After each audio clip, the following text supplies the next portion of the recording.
भारतीय शेयर बाजार में बुधवार का दिन निवेशकों के लिए बहुत सारी खुशियां लेकर के आया। बीएसई का सेंसेक्स 788 अंकों की बढ़त के साथ 66,902 पर बंद हुआ। एनएसई का निफ्टी भी 207 अंकों की बढ़त के साथ 20,000 का आंकड़ा पार किया, 20,097 के स्तर पर बंद हुआ। और इसके साथ ही देश का सबसे बड़ा stock exchange Bombay stock exchange का जो कुल बाजार पूंजीकरण है, मार्केट कैपिटलाइजेशन, $4 ट्रिलियन को पार कर गया। आपको ये खबर दिखाते हैं और उसके बाद अपने गेस्ट की ओर ले चलें।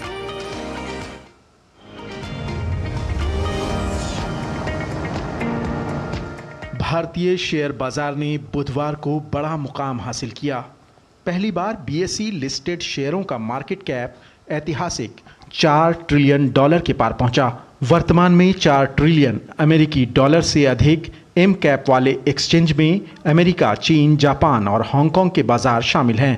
इसके साथ ही भारत दुनिया में 5वां सबसे मूल्यवान मार्केट बन गया है। बीएसई में सूचीबद्ध सभी कंपनियों का बाजार मूल्य वर्तमान में 333 ट्रिलियन रुपए के रिकॉर्ड उच्च स्तर पर है, जो $4 ट्रिलियन में तब्दील होता है। करीब 48 ट्रिलियन के मार्केट कैप के साथ अमेरिका अब तक दुनिया का सबसे बड़ा इक्विटी बाजार है। इसके बाद 9.7 ट्रिलियन के साथ चीन और $6 ट्रिलियन के साथ जापान का स्थान है। ब्लूमबर्ग के आंकड़ों के मुताबिक इस साल जनवरी से अब तक बीएसई का मार्केट कैप करीब 15% बढ़ गया है, जबकि चीन के मार्केट कैप में 5% की गिरावट दर्ज की गई है। टॉप 10 मार्केट कैप क्लब में अमेरिका एकमात्र बाजार है जो भारत की तुलना में 17% की तेज गति से बढ़ा है।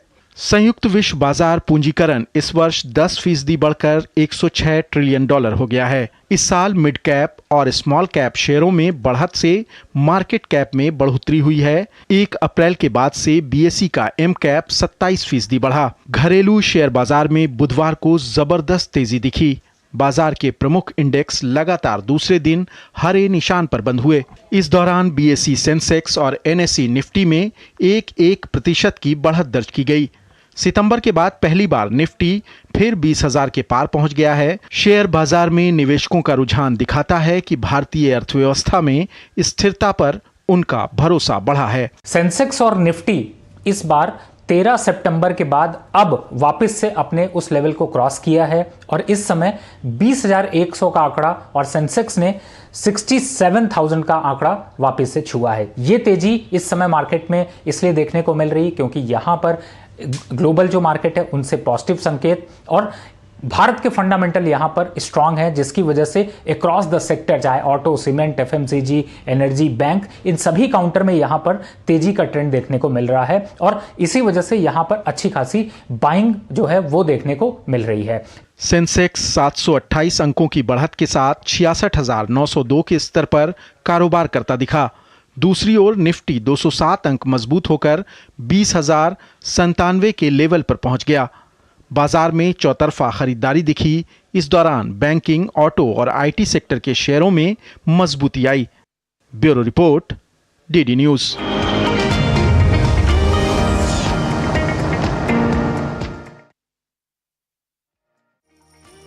कहीं मत जाइए, आगे उस पार अविनाश गोरक्षकर के साथ शेयर बाजार पर चर्चा।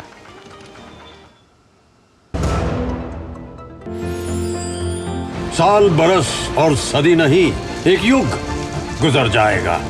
उम्र न पूछो वंडर की, जब फर्क नजर आएगा। वंडर सीमेंट, फर्क नजर आएगा। इस खास प्रोग्राम में जुड़ रहे हैं अविनाश गोरक्षकर मुंबई से, हमारे आज के स्टॉक मार्केट एक्सपर्ट। अविनाश, बहुत शुक्रिया। एक बड़ा आंकड़ा $4 ट्रिलियन का मार्केट कैप के हिसाब से बीएसई ने कल छुआ। क्या है मायने और क्या है वजह फंडामेंटल्स की जिसकी वजह से लगातार तेजी देख रहे हैं हम लोग? Good morning. देखिए, पहली बात तो 4 ट्रिलियन का जो नंबर है वो ऐतिहासिक है। आपने सही कहा कि बहुत कम ऐसे मार्केट्स हैं जिन्होंने इतना अचीव किया है। सबसे बड़ी बात, ये अचीवमेंट इस समय आता है जब एफआईएस काफी बड़ी मात्रा में बिकवाली कर रहे हैं, लेकिन जो डोमेस्टिक फंड्स है और जो रिटेल इन्वेस्टर्स है उनका एसआईपी का आंकड़ा बढ़ते जा रहा है। इनफैक्ट आपको मैं बता दूं कि अभी हर महीना करीबन 17,000 करोड़ एसआईपी से डोमेस्टिक म्यूचुअल फंड्स को मिलता है। तो ये बहुत इंपॉर्टेंट है कि हम समझे कि डिस्पाइट एफआईएस सेल ऑफ, ये 4 ट्रिलियन का मार्केट कैप हो चुका है। अभी जो इंपॉर्टेंट मैक्रो नंबर्स है वो ये है कि हमारे यहाँ पे जीडीपी का ग्रोथ का आंकड़ा है वो सारे इमर्जिंग मार्केट्स में बेहतरीन है। इनफैक्ट हम चाइना को कंपेयर करें तो चाइना का भी नंबर हमने उसको आगे पिछाड़ रखा है। और आने वाले सालों में आज जो जीडीपी का आंकड़ा आने वाला है वो करीबन 6.96% है, लेकिन हमारा मानना है कि अगले 2 साल में ये कम से कम 7-7.5% जाने की अपेक्षा रखता है।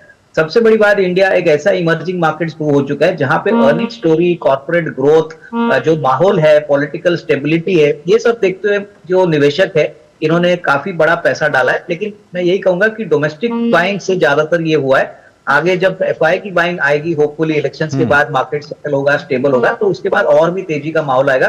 तो ये तो शुरुआत है, but definitely it's a good achievement.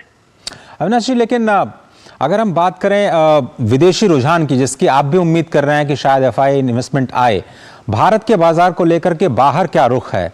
क्या वो इमर्जिंग मार्केट्स में भारत को एक बढ़ती हुई अर्थव्यवस्था और बढ़ते हुए बाजार के तौर पर ले रहे हैं, और क्या भारतीय शेयर बाजार में इन्वेस्टमेंट और बढ़ेगा, आप ये कह रहे हैं?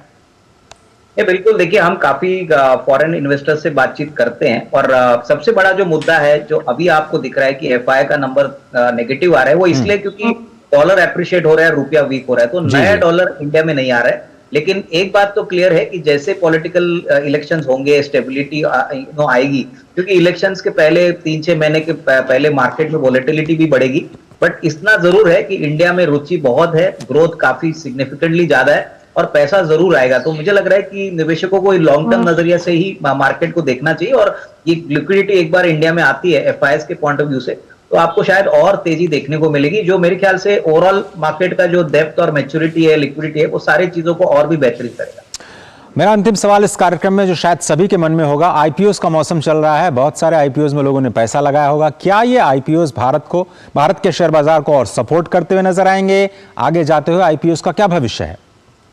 देखिए, आईपीओस का भविष्य पॉजिटिव है, लेकिन निवेशकों को ये बात भी जानना चाहिए कि आईपीओ मार्केट में आपको कंपनी का बिजनेस और प्रमोटर को बहुत अच्छी तरह से इवैल्यूएट और एनालाइज करना है। अभी जो 2 आईपीओस आज खुले हैं, जैसे कि टाटा टेक्नोलॉजीज है और कल इरेडा का इशू खुला है, मेरे ख्याल से देखिए बेहतरीन कंपनी है, बेहतरीन मैनेजमेंट है, ग्रोथ प्रोस्पेक्ट भी काफी बढ़िया है। तो आईपीओस आपको गिन चुन के सिलेक्ट करके काम करना है। मार्केट में आईपीओ आते रहेंगे, लेकिन आपको अगर पैसा बनाना है तो एक तो लॉन्ग टर्म सोचिए, और दूसरी बात अच्छे बिजनेसेस और अच्छे प्रमोटर्स को सपोर्ट करिए, और ये सारे जो कंपनीज लिस्ट होगी, इससे डेफिनेटली ग्लोबली इंडिया का रुचि और इंडिया का जो अट्रैक्शन है वो डेफिनेटली आगे भी बढ़ेगा।